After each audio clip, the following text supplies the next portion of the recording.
IELTS এর প্রস্তুতি শুরু করার কিছুদিনের মধ্যে আমাদের মধ্যে একটি হতাশা কাজ করতে থাকে এবং আমরা নিজেদেরকে বলতে থাকি, আমাকে দিয়ে মনে হয় ডিজায়ার্ড ব্যান্ড স্কোর নিশ্চিত করা সম্ভব হবে না। তার কারণ আসলে দুটো।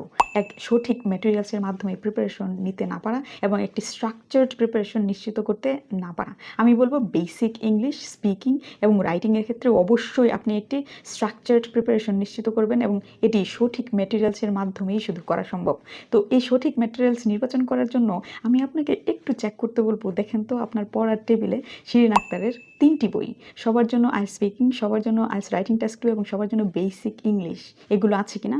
যদি না থাকে অবশ্যই এই 3টি বই সংগ্রহ করুন এবং নিশ্চিন্তে আইএলটিএস 7+ নিশ্চিত করুন অ্যান্ড থ্যাংক মি লেটার। যাই হোক, আমি আপনাদেরকে এই 3টি বই দেখিয়ে দিচ্ছি যাতে আপনার ডিসিশন নিতে সুবিধা হয় এই বইয়ে কি কি আছে এবং কেন আপনার এই বইগুলো অবশ্যই লাগবে।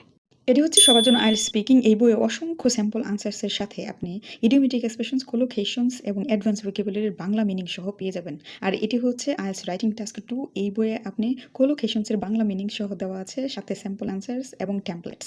আর এই বইয়ে পাবেন আপনি বেসিক গ্রামারের খুঁটিনাটি, 1000 ভার্বস ব্যবহার করা হয়েছে, সাথে দেওয়া হয়েছে টেন্স রিলেটেড যত প্রবলেম তার সলিউশন।